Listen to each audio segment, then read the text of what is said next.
Hello friends.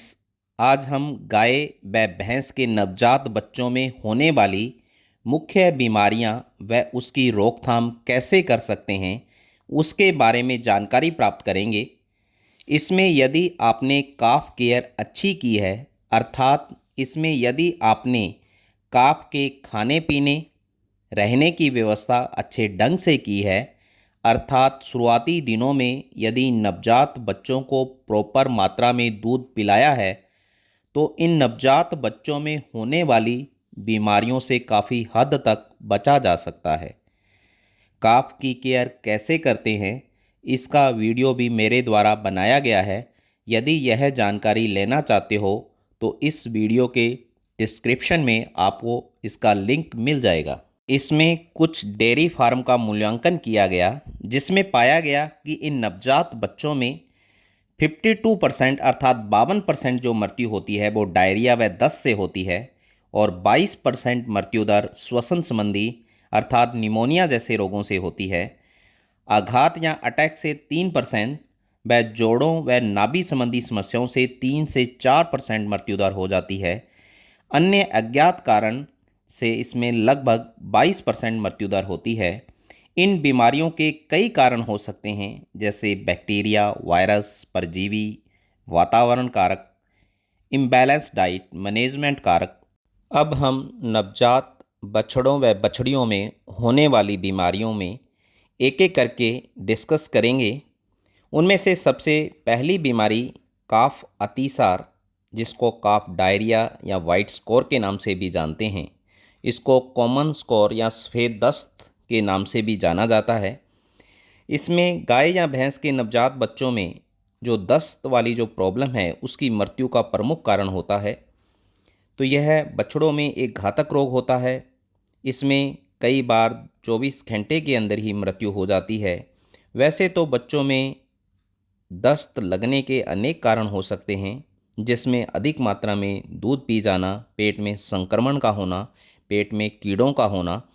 इसलिए बच्चों को उचित मात्रा में दूध पिलाना चाहिए। यह दूध बच्चे के वज़न का 1/10 भाग पर्याप्त होता है। अधिक दूध पिलाने से बच्चे को हजम नहीं होता। यह रोग 1 माह तक के बच्चों में होता है। रोग के आरंभ में बुखार आता है, भूख कम लगती है, बदहजमी हो जाती है। कुछ समय बाद पतले दस्त आने लगते हैं, जो गंदे व सफ़ेद पीलापन लिए होते हैं। कभी कभी खून भी आता है, बदबू आती है, कभी कभी पेट भी फूल जाता है।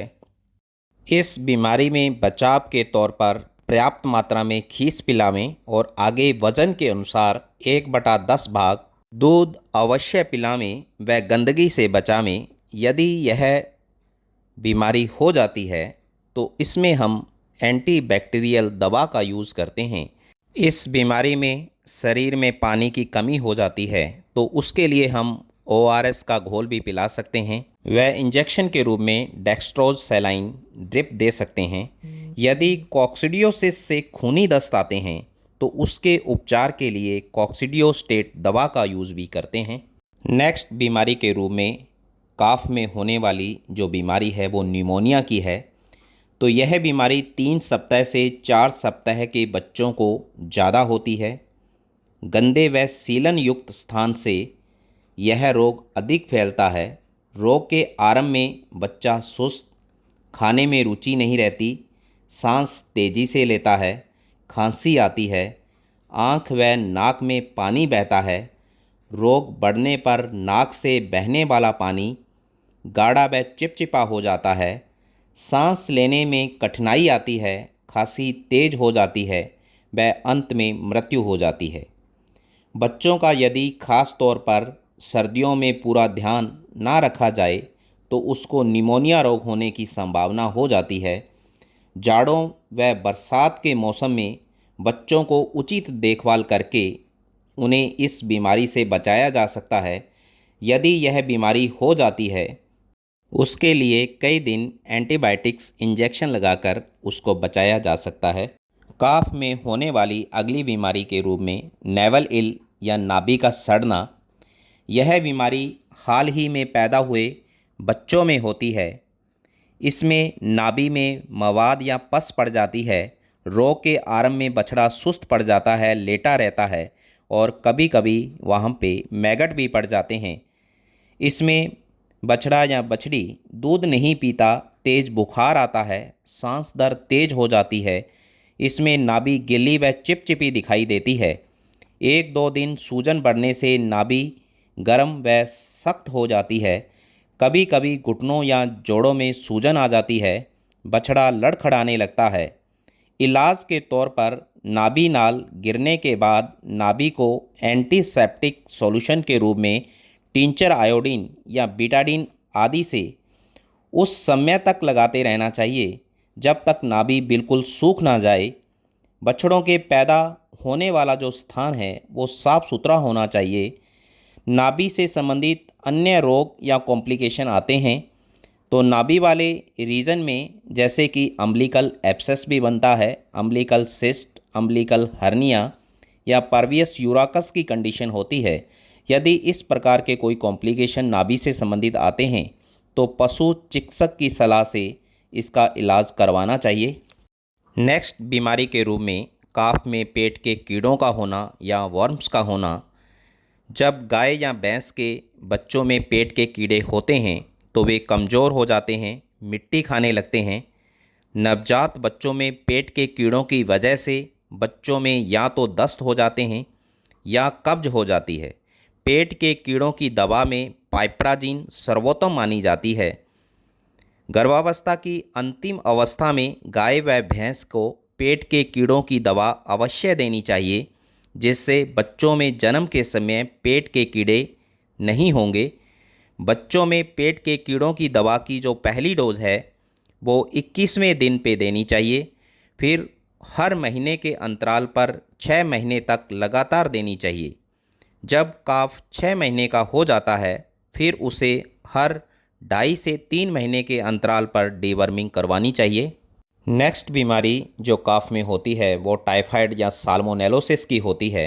यह एक भयंकर व छूतदार रोग है जो कि बैक्टीरिया के द्वारा फैलता है।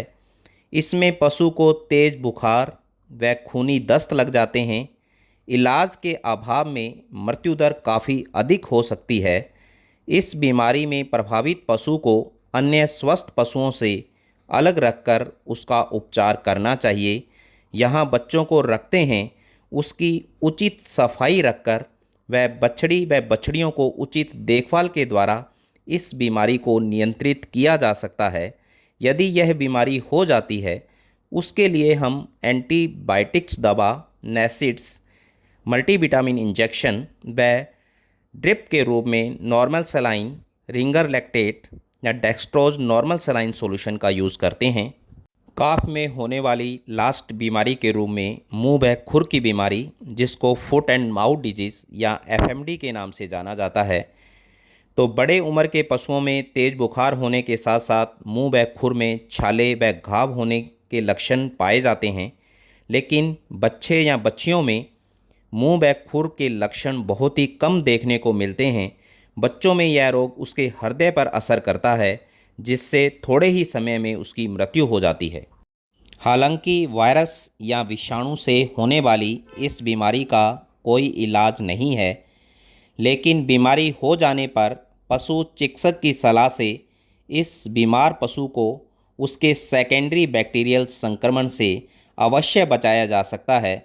यदि मुंह या खुर में घाव हो तो उसे पोटेशियम परमैंगनेट दवा अर्थात पीपी दवा का 0.1% घोल से साफ करके मुंह में बोरोगिलिसरीन तथा खुरों में फिनाइल या तेल लगाना चाहिए। रोग के नियंत्रण के लिए स्वस्थ बच्चों को बीमार पशुओं से दूर रखना चाहिए तथा बीमार पशुओं की देखभाल करने वाले व्यक्ति को स्वस्थ पशुओं के पास नहीं जाना चाहिए।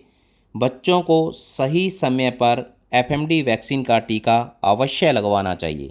साथियों, इस वीडियो के माध्यम से हमने नवजात बछड़े व बछड़ियों में होने वाली मुख्य बीमारियों को पूरे डिटेल से जाना। यदि यह जानकारी आपके लिए उपयोगी साबित हुई है या अच्छी लगी है तो इस वीडियो को लाइक कर देना और मेरे चैनल को सब्सक्राइब कर देना। धन्यवाद।